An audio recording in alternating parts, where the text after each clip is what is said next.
Во ова издание, Европската унија се надева на договор Русија да ги деблокира украинските пристаништа. Ефекти врз пазарот со недвижнини. Многу хотели деловни простори се трансформираат во апартмани. Прилагодување кон новиот начин на живот пост пандемијата. Иако огромна количина на енергија е потребна за ископување криптовалути, центрите за ископување биткоин во тексашкиот Роквейл работат 24 часа на ден, 7 дена. Зошто? За ова и повеќе останете со нас. Ќе ви кажеме. Добро вечер. Ова е ТВ журналот Newsflash на Гласот на Америка на македонски. Јас сум Јане Боаџиевски.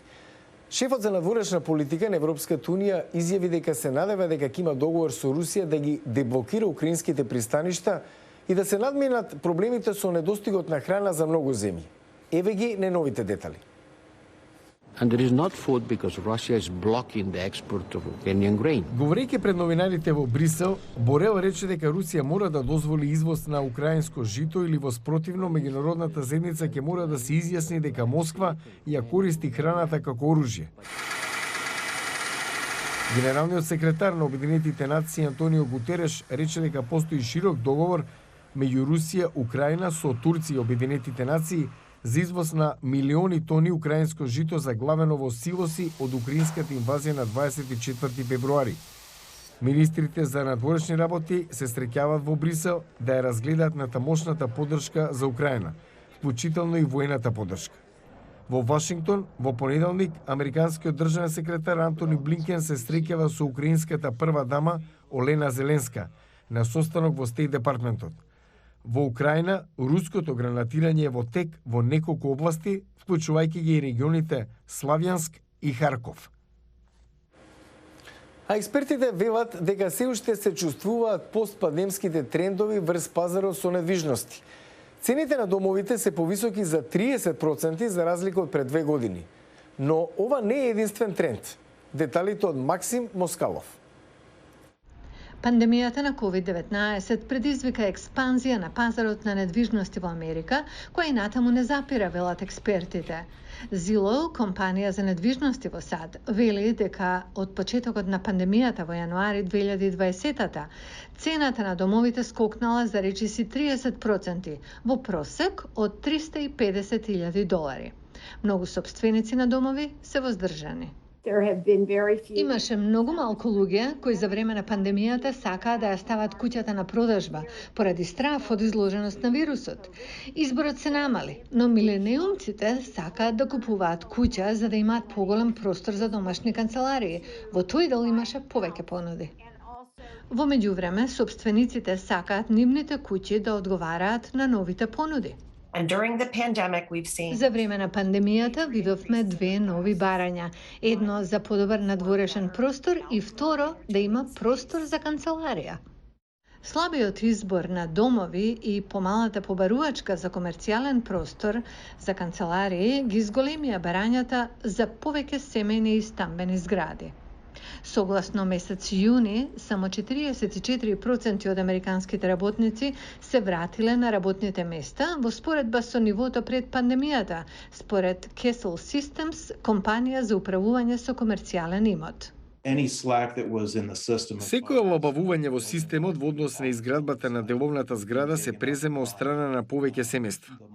Инженерите ги следат потребите од пандемијата, како заеднички деловен простор и технологија што го минимизира физичкиот контакт во тесни простории, како лифтови.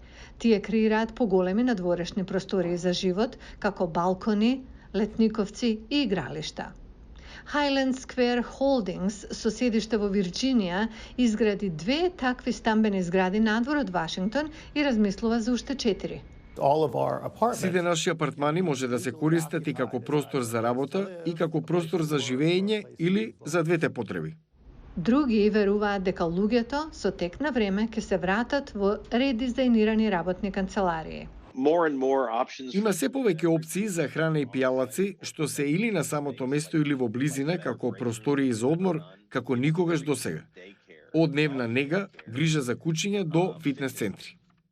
Многу хотели и деловни простории се трансформираат во комплекси со апартмани, како што многумина се прилагодуваат на новиот начин на живот по пандемијата. А за крај на News Flash, интересна сторија за рурален град во централен Тексас. Дом на најголемиот објект за искупување биткоини во Северна Америка, кој отвара нови работни места. Но критичарите предупредуваат дека операциите се дел од нестабилната нова индустрија. Зошто ова индустрија доживува подем во оваа сојузна американска држава? Татко ми работеше таму 40 години. Работе во фабриката за производство што беше преку улица. Стив Пруит и неговото семејство беа тешко погодени со затварањето на фабриката за топење алуминиум во 2008 година, како и електраната. Повеќе од 1000 работни места беа загубени во овој мал град во Тексас. Но нова индустрија пристигна во градот – крипторударство. Рокдейл сега е дом на 2 податочни центри за искупување биткоини. Во градовите низ Тексас се воспоставуваат рударски операции, особено откако Кина го забрани искупувањето криптовалути. Интересот за нестабилниот пазар на криптовалути се зголеми во последниве години, иако многумина изгубија пари тргувајќи со нив. Но Рокдейл ги поздравува крипторударите. Повелете, отворени сме за бизнис. Искупувањето биткоини е процес во кој компјутерите се надпреваруваат да решат комплицирани математички проблеми за да ги потврдат трансакциите на блокчейнот. Но напливот на вакви така наречени фарми за криптовалути низ САД предизвикува еколошки и финансиски проблеми. Винстон, со седиште во овој град, е најголемата операција за искупување биткоини во Северна Америка. Чад Еверт Харис, извршен директор на Винстон, вели дека има неколку причини да биде тука. Дерегулаторниот пазар во Тексас, поддршка од самата влада, нудат стимулации и програми како и обука за работа, а и самата работна сила овде е неверојатна. Некои локални жители признаваат дека не се премногу сигурни што е всушност крипторударство. Ниту јас, ниту луѓето што ги знам знаеме точно 100% за што станува збор. Но тоа носи нови работни места. Некои мислат дека рударството на криптовалути ќе биде надминато, додека не почнат други индустрии да доаѓаат. Додека не добиете друга замена за производство, како што е компанијата за топење на алуминиум, никогаш нема да бидеме доволно блиску за враќањето на деновите во кои уживавме порано. Рударските оператори се трудат да бидат добри соседи.